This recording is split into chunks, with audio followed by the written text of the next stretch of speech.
In the midst of a raging snowstorm, a young girl disappears, and no one dares to believe in a miracle. But when all hope seems lost, a white horse appears in the snow carrying her back home.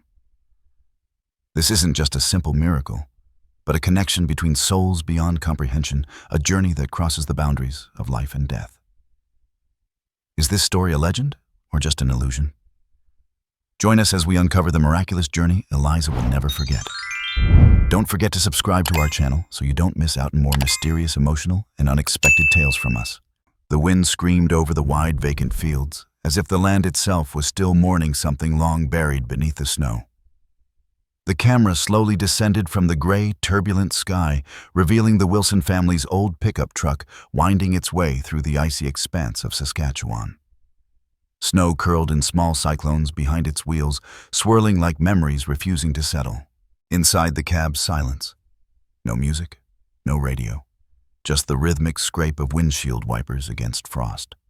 Margaret Wilson kept her eyes on the road, knuckles pale from how tightly she gripped the steering wheel. Beside her, Tom stared out into nothing, his breath fogging the window. Neither of them spoke. They hadn't really spoken in weeks, not in the way couples do when healing is possible. In the back seat, nestled in a tangle of blankets, was Eliza, 8 years old. Small for her age. Fragile, some would say. But she held something tightly in her lap, something she never let go of. A dented, paint-chipped metal box, once filled with cookies.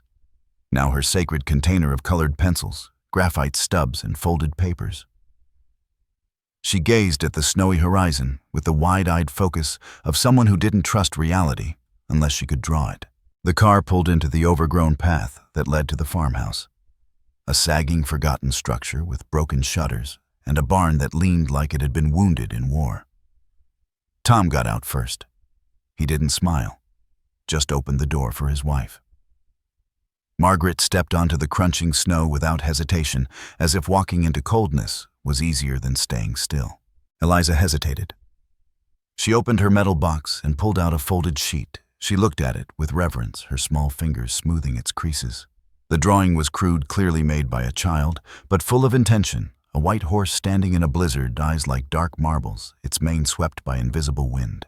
She whispered something inaudible, maybe not even in English. Then she stepped into the snow. The house didn't welcome them. It tolerated their arrival. Dust and silence filled the rooms. The kind of silence that isn't just quiet, it's waiting. Margaret began unpacking without a word, stacking boxes in corners, hiding grief under motion. Tom stood in what used to be the dining room, staring at a wall with a square outline, the ghost of a picture frame. He slowly unpacked one of their own photos, a boy around 10 with a mischievous grin. He hesitated, then turned it face down, laying it gently on the sideboard. Dust clung to the glass, like memory refusing to let go. Eliza wandered through the empty house, like a ghost rediscovering her own haunt.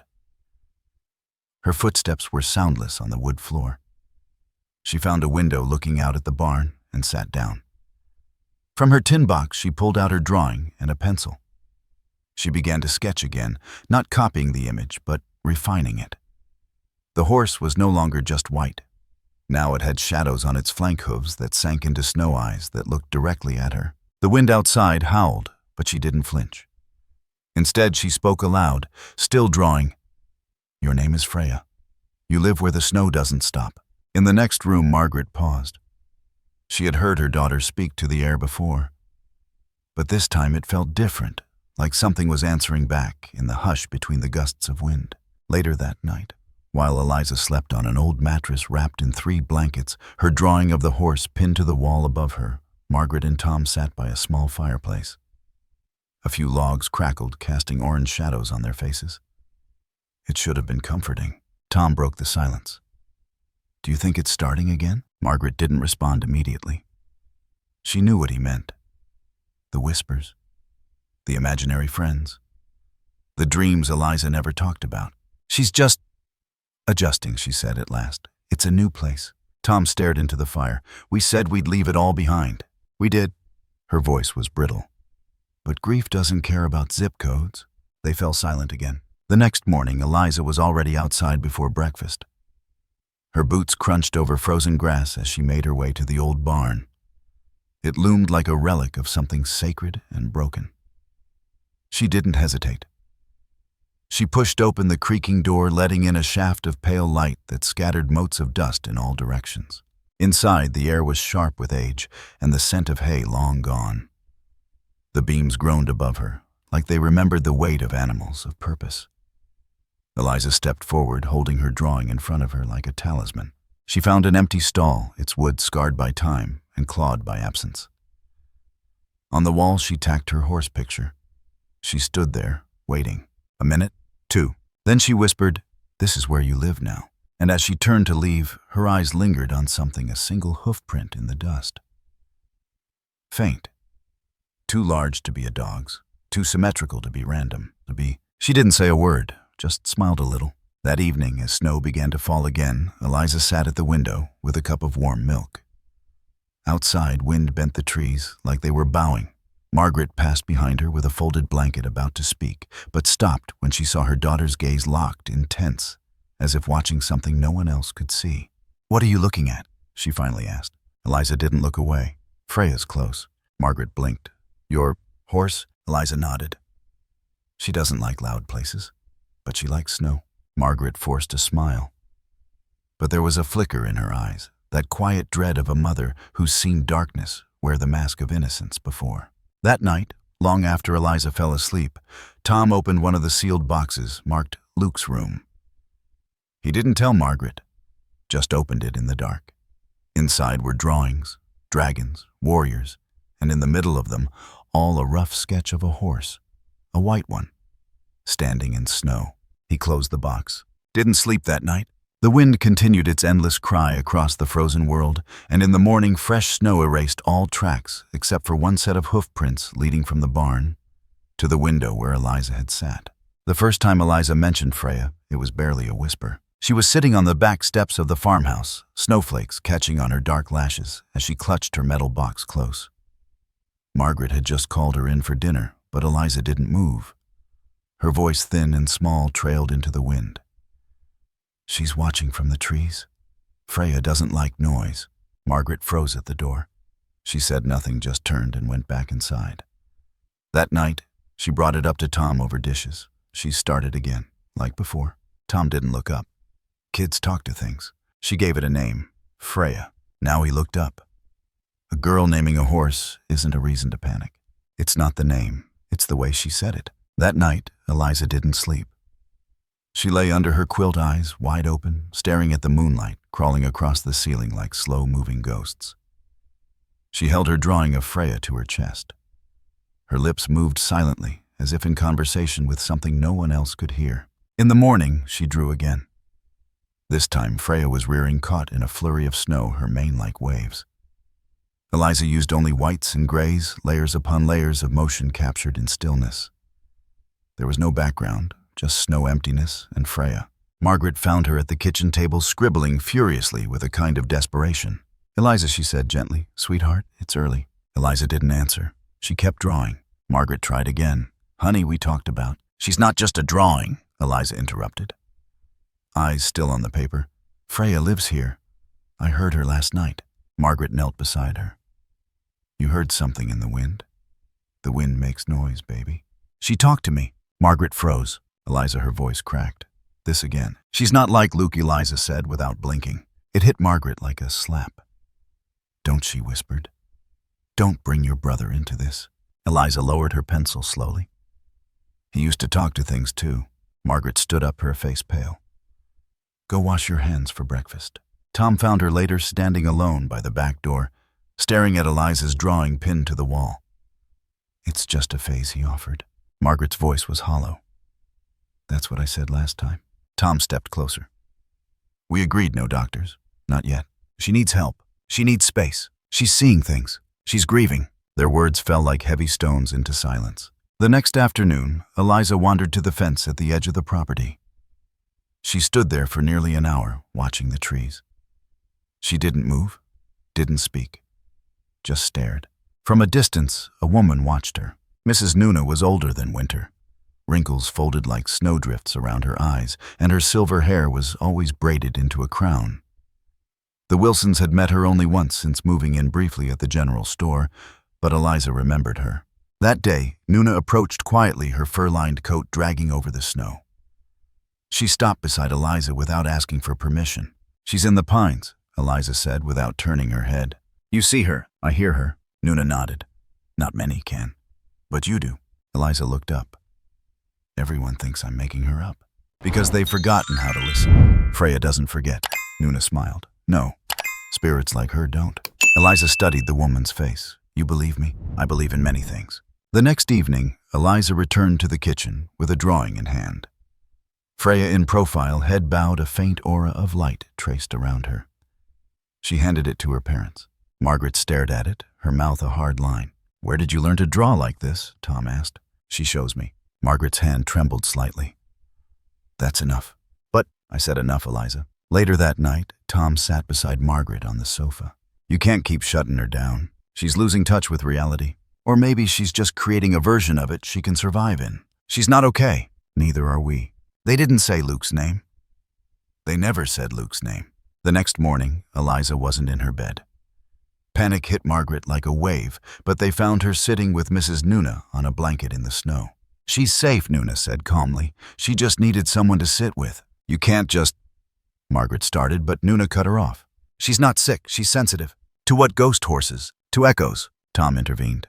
"Thank you for watching her." Before they left, Nuna took Margaret's hand. "Trẻ con không tưởng tượng ra điều mà linh hồn chúng không cầm được." Margaret didn't answer. That evening, Eliza sat at her window again, drawing under the dim glow of a reading lamp.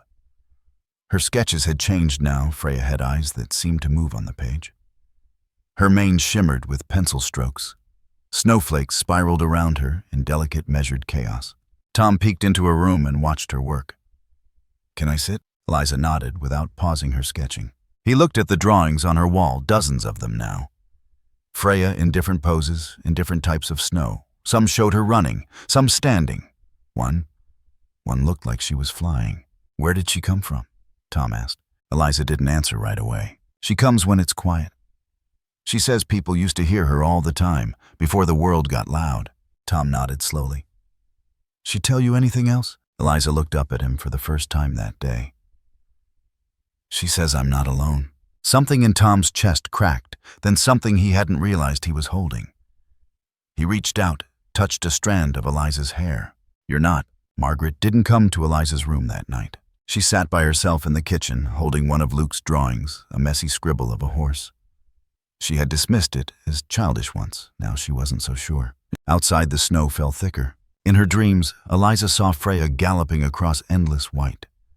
Not coming toward her, not running away, just circling, watching, waiting. The wind whispered through the trees again that night.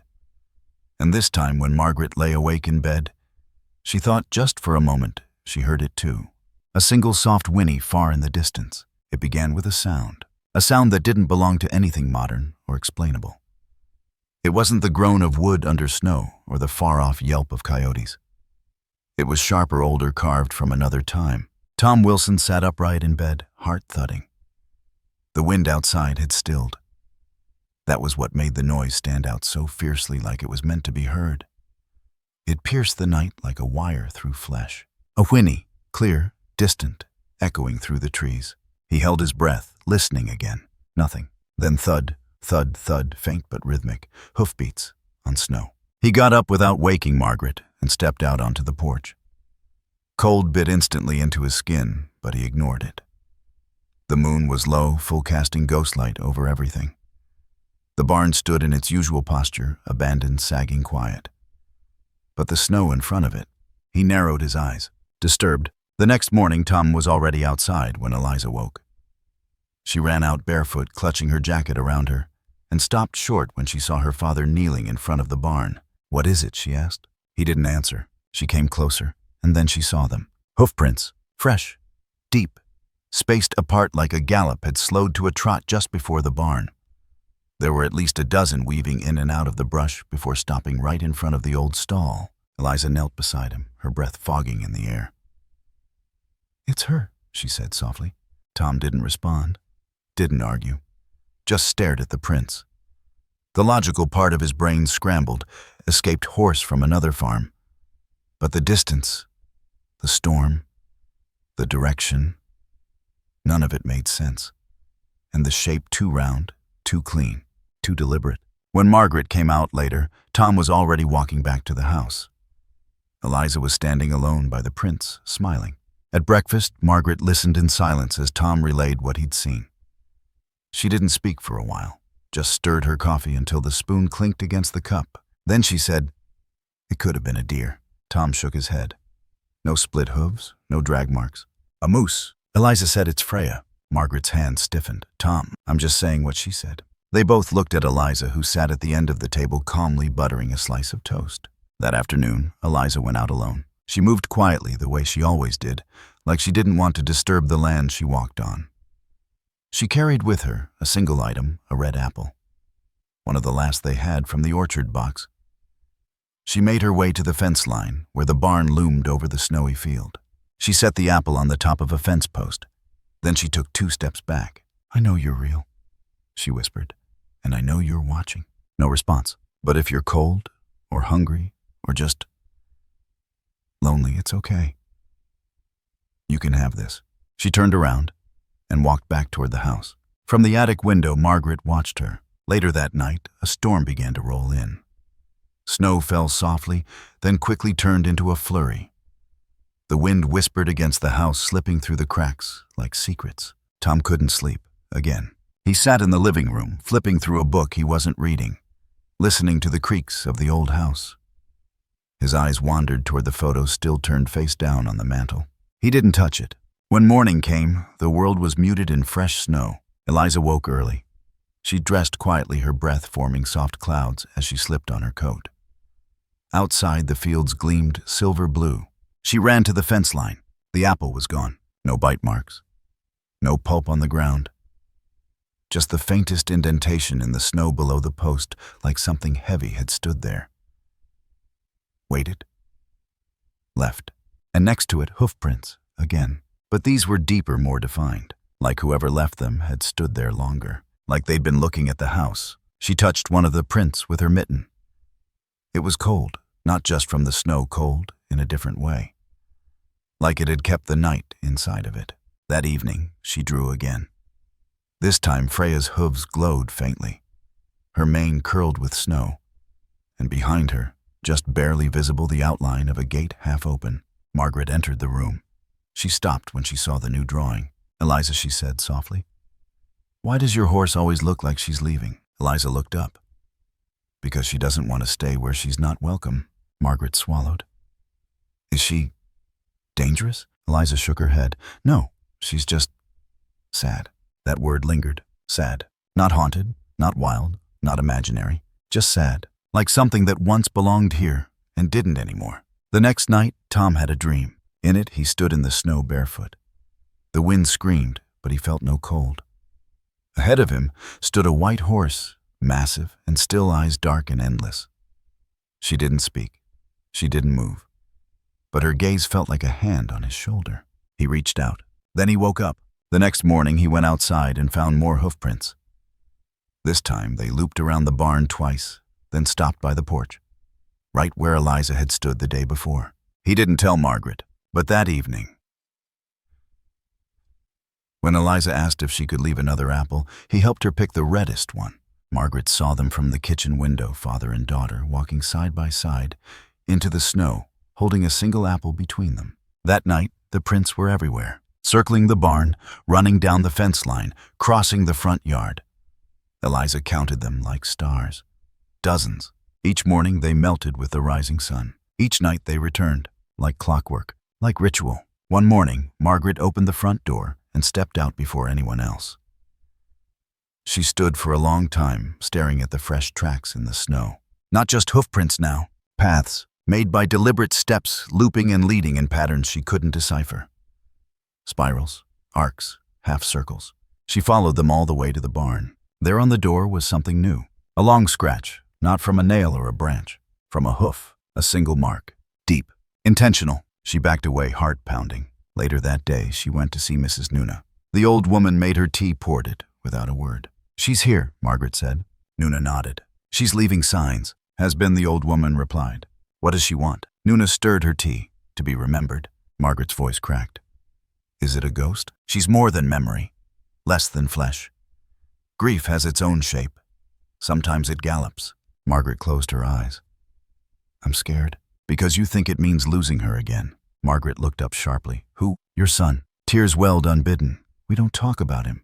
Maybe you should. Margaret didn't answer. Just stared out the window, watching the snow begin again.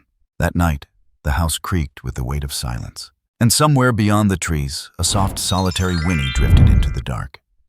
It wasn't loud. It wasn't even sad. It just was, like a memory that refused to be erased. Like a presence waiting for someone to say, I believe you're real.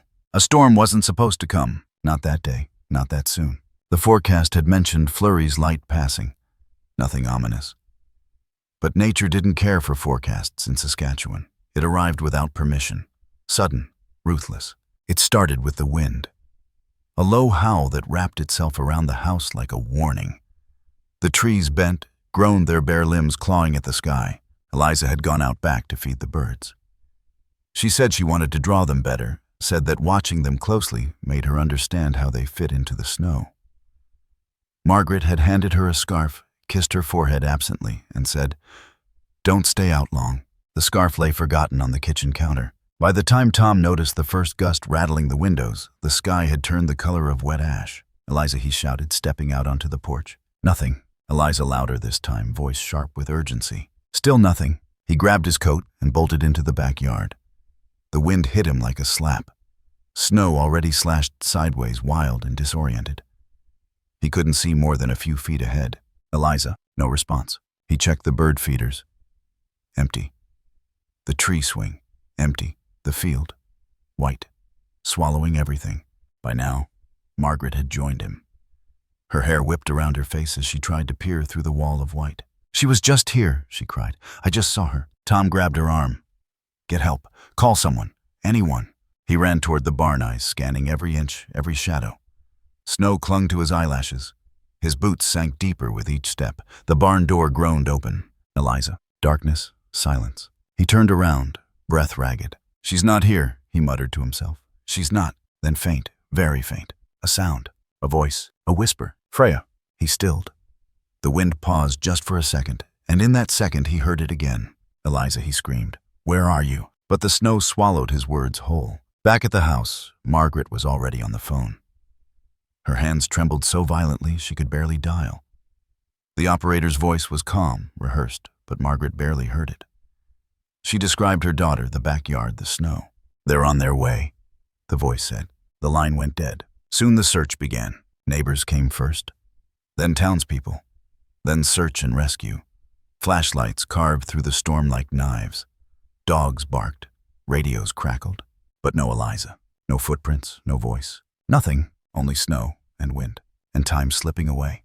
In the woods deeper than she'd ever been, Eliza wandered. She wasn't crying. She wasn't even scared. Not yet. The snow was thick around her boots, her cheeks red from cold. But she clutched her metal box to her chest, holding it like a lifeline. Freya, she whispered. I can't see you. No answer. Freya, her voice cracked. Something howled, not a wolf. The wind, or something inside it. She stumbled, fell. The box slipped from her grasp, spilling colored pencils into the snow. She crawled after them, hands burning from the cold. She picked up a blue one, then a red, then gave up. She sat in the snow, breathing hard. Then she heard it. Hoofbeats. Not loud, not close, but steady, measured. She stood squinting. Freya, she called again. Nothing but trees and snow, and then movement, just for a second. A flash of white behind the branches. She chased it, breath-ragged lungs aching, but there was nothing there. She turned in a circle. Everything looked the same. White, empty, gone. And finally, she began to cry. Back at the house, hours had passed. Tom stood by the window, wet boots staining the floor, his face hollow. Margaret sat on the floor in the living room. She held a box in her lap, one they had promised never to open again. Inside drawings, toys, a blue baseball cap. Luke's, their first child, gone at 10 years old. Illness, sudden, unfair. They never talked about him. Never hung his photos. They thought if they didn't say his name, the pain would fade. But pain didn't fade. It just waited. Margaret lifted one photo. Luke grinning, his arms wrapped around a stuffed horse. She had forgotten about that. The horse was white, its mane a tangle of yarn. He used to ride it in the hallway, used to pretend it flew. Margaret bowed her head and wept. Then she got up. She went to the bedroom and pulled out the photo on the dresser, the one turned face down for years. She turned it up. Luke's face stared back at her. Tears blurred her vision. She fell to her knees, gripping the frame, and whispered, "Don't let us lose another one. Please, don't let us lose her too." Outside, the storm howled. Inside the storm, Eliza collapsed. She curled into herself, hands tucked under her arms. Her lips turned pale. Her breath slowed. She closed her eyes. "I just wanted to draw you better," she mumbled. "You looked so real." Then warmth. Soft. Impossible. Something nuzzled her cheek. She opened her eyes slowly. A white shape stood over her. Massive. Gentle. Freya. The horse's breath steamed in the air. Her eyes were black but not empty. Full. Knowing. Eliza reached out. Freya didn't move. Eliza smiled. "You came." The horse lowered her head, touching Eliza's shoulder. Then, without words, knelt. Eliza climbed on. Her hands gripped the mane, though it shimmered like smoke. Freya turned. Began to walk. Not gallop. Walk. Each step light. Soundless. Sacred. Back at the edge of the woods, the search party was beginning to falter. "We've covered this area 3 times, someone said. "She wouldn't come this far. Snow's covering everything," another replied. Margaret stood alone at the tree line, face red from wind and grief. Her hands clenched the photo of Luke in her coat. She didn't cry anymore. She couldn't. Then gasps. From across the clearing, a light. Not artificial, not flashlight. Glowing. Approaching. And in the middle of it, Freya, her coat blindingly white. Her mane like mist. Her hooves left no trace. On her back, Eliza, eyes closed, breathing. Safe. Margaret ran. But as she neared, something strange happened. The light dimmed. The horse slowed. And just as Margaret reached out, Freya vanished. Gone. Like snow in the wind. Eliza fell into her mother's arms. Alive. Warm. Margaret held her tight, sobbing into her hair. Tom arrived seconds later, falling to his knees beside them. "She's okay," Margaret whispered. "She's okay." They carried her home. Doctors checked her. Said it was a miracle, that her core temperature should have dropped further, that she should have been unconscious longer, that survival in those conditions was near impossible. But Eliza just smiled. "She found me," she said. "Who?" Tom asked softly. Eliza looked out the window. "Freya." Tom and Margaret exchanged glances. The same name, the same story. But they didn't interrupt. Eliza leaned back, exhausted. "She told me I wasn't lost," she whispered. "She said Luke sent her." Margaret froze. Eliza didn't notice. She was already drifting off. Later that night, Margaret walked back into the living room. She looked at the photo of Luke, smiled. "I heard you," she whispered. "I heard you." Outside, the snow finally stopped falling. The night turned still. And in the distance, far beyond the trees, one last soft whinny. Snow still fell like memory, refusing to fade. 3 days had passed since Eliza disappeared. The blizzard had long ceased, but the cold lingered, as if morning refused to lift its veil. Hope had thinned into threadbare whispers, and even the strongest among them had begun to speak in past tense. The volunteers came in smaller numbers now. Dogs no longer barked. Radios stayed mostly silent. Even Tom, who refused to rest, had begun to look like something unraveling. Margaret sat alone in the barn, head bowed against the cold wall, clutching Luke's photo to her chest. She hadn't eaten, had barely slept. She no longer cried. Grief had calcified, hardened into a silence deeper than words. "She's gone," someone had said earlier that morning. Quietly, as if that would soften the blow. But Margaret didn't believe it. Couldn't, because something inside her still pulsed an echo, a thread. Faint, but unbroken. Tom opened the door to the barn then. "They want to suspend the search," he said. Margaret didn't lift her head. "They say hypothermia would have—" "Don't," she whispered. "Don't finish that sentence." Tom stood in the doorway, helpless, hollowed. And then they both heard it. A gasp from outside. Then shouts, but not panic. Awe. Margaret ran before Tom could stop her. Out into the snow boots, barely laced scarf trailing like a ribbon of fear behind her. What she saw stopped her breath. Out beyond the field where snow had drifted thickest, a figure emerged. A white horse, tall, magnificent, unreal, and on its back Eliza, unmoving, eyes closed, her arms draped around the horse's neck like sleep itself had claimed her. The snow around them shimmered. Tom arrived behind Margaret, breathless. "Is that—" He didn't finish, because the horse turned its head, and for the briefest moment, it looked at them. Not at the crowd, not at the sky. At them, recognition passed like wind between trees. Freya. Margaret stepped forward, Eliza. But just as she moved, the snow blew high. A sudden gust blinding. She stumbled. And when it cleared, the horse was gone, vanished, like mist under sun. All that remained was a small figure curled in the snow. Eliza. Margaret screamed and ran. Tom was already there, lifting the girl gently into his arms. "She's breathing," he said, disbelieving. "She's breathing."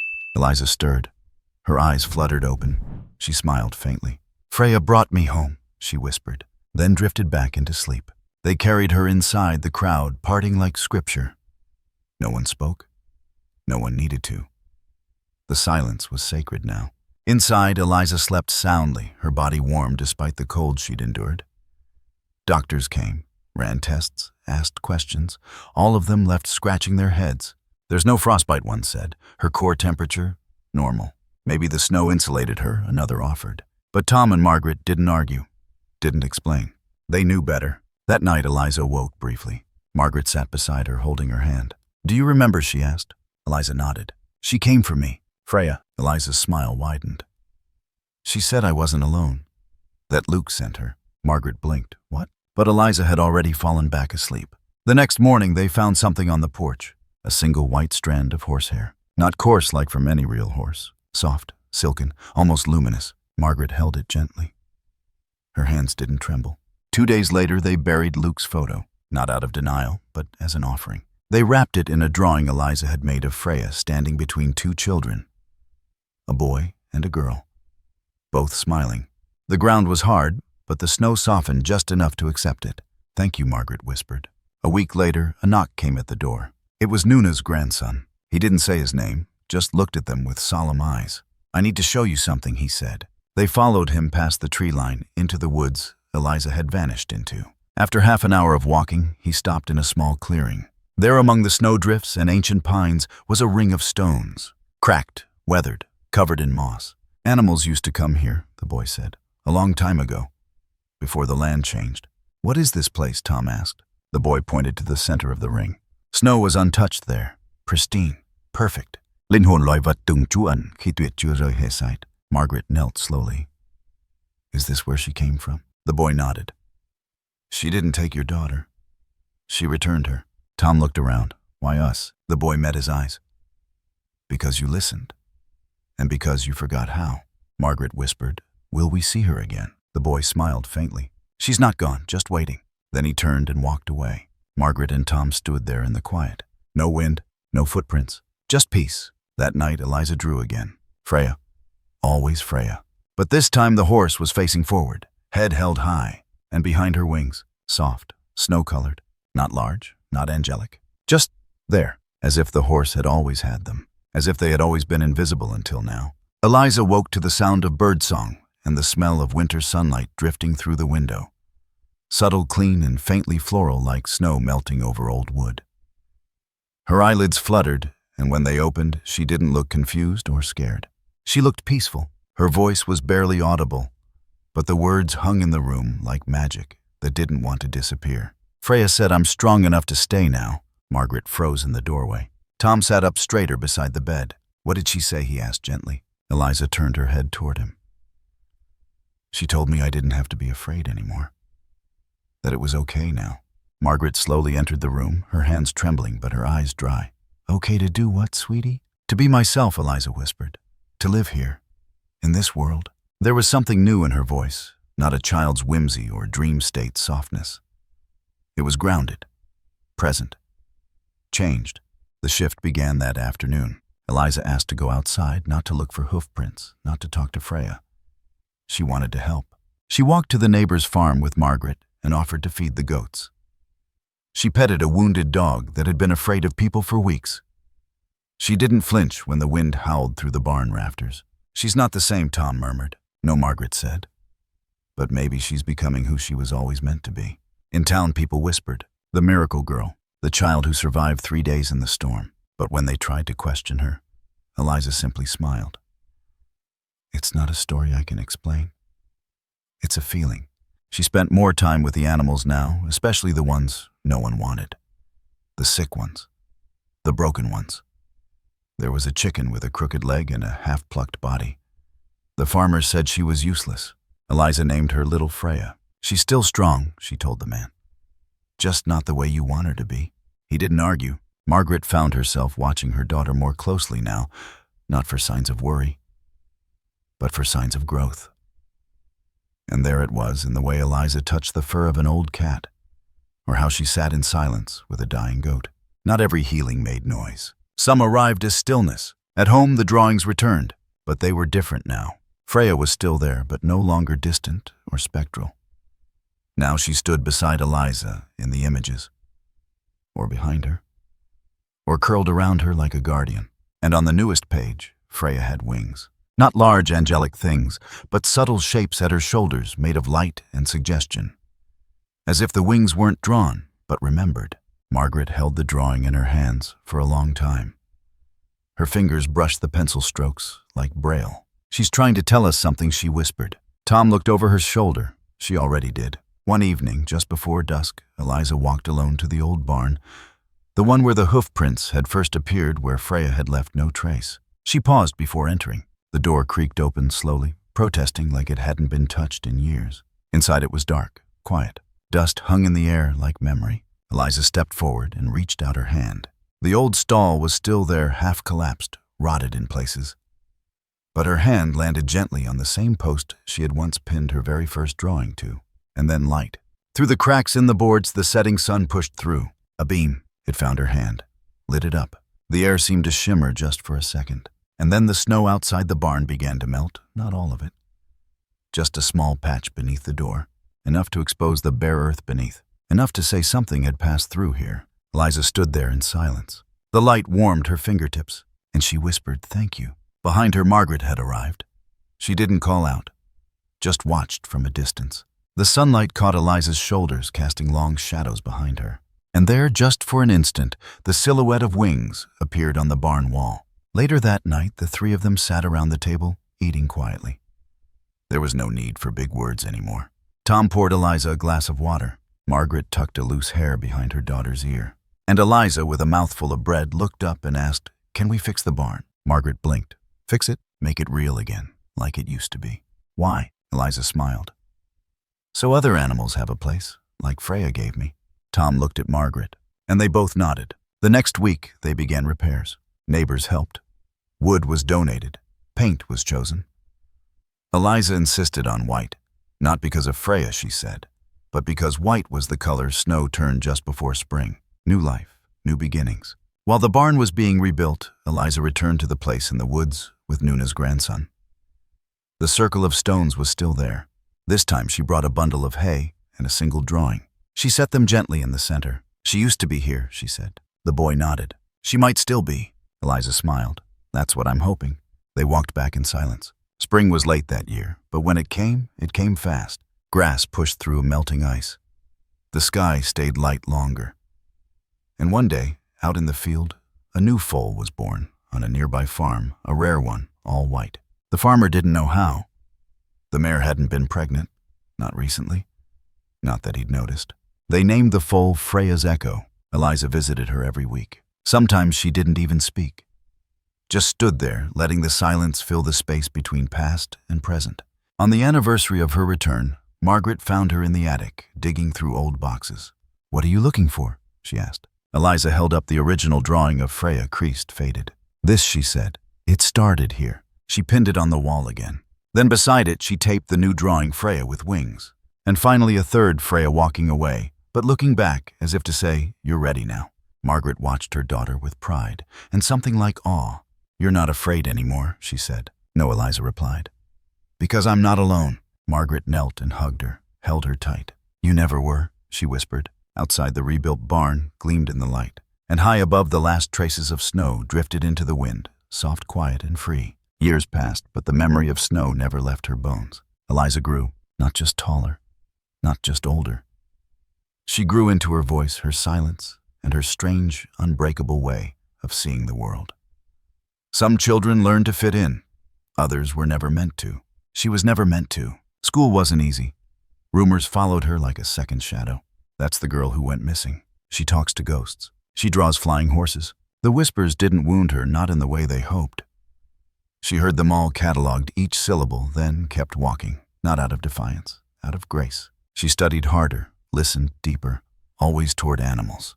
In her final year of high school, she announced she wanted to become a veterinarian. Some teachers nodded, encouraged her with soft smiles. Others, quieter, condescending, said things like, "That's a demanding path, Eliza. Are you sure it's right for someone with your history? Your history?" It always came back to that. The girl in the snow, the horse no one saw, the miracle no one believed. But Eliza didn't argue. She applied. She got in. At university, it didn't get easier. Mental health evaluations, extra interviews, professors who said things like, "We're not doubting your intellect. We just want to ensure you can handle the emotional rigor." Translation: "We don't believe in your resilience." But Eliza never wavered. She learned the anatomy of wolves, the brittle fragility of birds' lungs, how to steady her hand during surgery on a foal not yet breathing. She graduated top of her class, and when they handed her the certificate, she looked toward the window where a single shaft of sunlight broke through rain clouds and whispered thank you. They thought it was for them. It wasn't. After graduation, she didn't stay in the city. She returned, back to Saskatchewan, back to the field where the snow once whispered and the barn once groaned under memory. The house was still standing barely. The barn had been rebuilt, then weathered again. The land was empty, quiet. She didn't rebuild for nostalgia. She returned because some places still call you back, not to haunt, but to heal. It began with a letter, then a loan, then a foundation. And before long, signs began to appear across the province. The Echo Field, Equine Rescue and Sanctuary. People were curious, even skeptical. They remembered the girl who vanished. Now she was building a home for abandoned animals. She always was a little odd, someone muttered. But oddness builds miracles. And Eliza wasn't building a facility. She was building a promise. A place where the broken didn't have to prove their worth. Where the unwanted didn't have to beg for room. Where silence wasn't mistaken for weakness. On the 5th day after opening, she found the old horse. A mare. Gray with a limp. Thrown out by a breeder who said she was done. Couldn't birth anymore. Useless. Unprofitable. Eliza looked into the horse's eyes, cloudy but deep, and said, "You've heard things, haven't you?" She loaded her into the trailer herself. When asked for a name, she smiled. Snow Echo. The name felt right in her mouth. Back at the sanctuary, Snow Echo wandered the fields like she was relearning softness. She didn't run. She didn't buck. She stood, present, listening, just like Freya once had. The media came next. First local papers, then regional. They wanted to know. What drives a young woman to dedicate her life to horses? No one wants. Some of them were gentler. Some weren't. They all asked the same question eventually. Is it true what they say about the white horse in the snow? Eliza never confirmed, never denied. She always answered with the same words. There are sounds the world tells you aren't real. But they saved me. Reporters wrote it down, reworded it, called it metaphor. But those who met her, really met her, understood. She wasn't speaking in metaphor. She was speaking in memory. The sanctuary grew. More horses arrived. Some had scars. Some were blind. Some flinched at every touch. Eliza welcomed them all. She had no tolerance for pity, only presence. People noticed the calmness in her hands, the stillness in her breath. How animals responded to her like they recognized something in her silence. When asked where she learned it, she always said, from listening to things no one else believed in. The barn, painted white again, bore no sign of ghosts. But inside it hung a single drawing. Freya, wings wide, snow melting beneath her. And above her, in Eliza's handwriting, "If you hear it, don't turn away." Every winter when the storms came, Eliza left the barn door slightly ajar. Just a crack, a ritual, an invitation. Sometimes she thought she saw tracks in the snow. Sometimes she only imagined them. Either way, it was enough. Because she wasn't waiting. She was remembering. One night, an old man brought a dying horse to the sanctuary. "She won't last the week," he said gruffly. I just didn't want to bury her myself. Eliza didn't judge. She didn't comfort. She simply knelt beside the horse, stroked her mane, and whispered something the man couldn't hear. The horse lived another 3 months. The man came every week, brought apples, sometimes stories. He never said sorry. He didn't need to.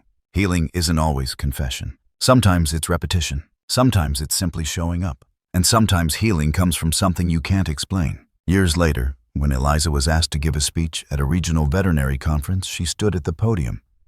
In her usual way, quiet, direct, unadorned. She told no stories of trauma, no poetic metaphors. She ended with one sentence. Some hind sounds save lives, especially the ones no one hears but you. No one clapped right away. Then the room rose to its feet, not in applause, in recognition. The next day, the sanctuary received 10 letters, from kids, from adults, from strangers. All of them said the same thing. I thought I was alone too. The camera soared above the land, no longer barren, no longer broken.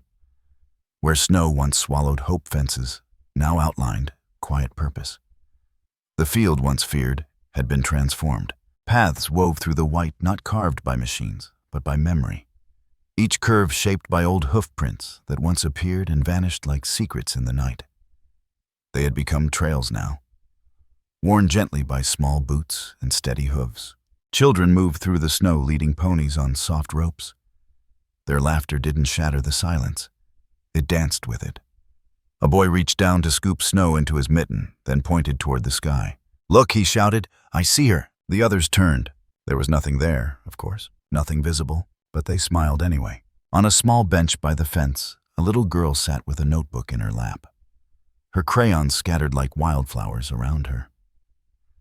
She drew with bold strokes, unafraid of white space, unafraid of the unknown. Her Freya had wings, golden, wide, and behind her, Eliza, older, now wiser, stood watching with quiet eyes. She didn't speak, didn't need to. A soft wind picked up. It carried a chill, but also something else. A feeling.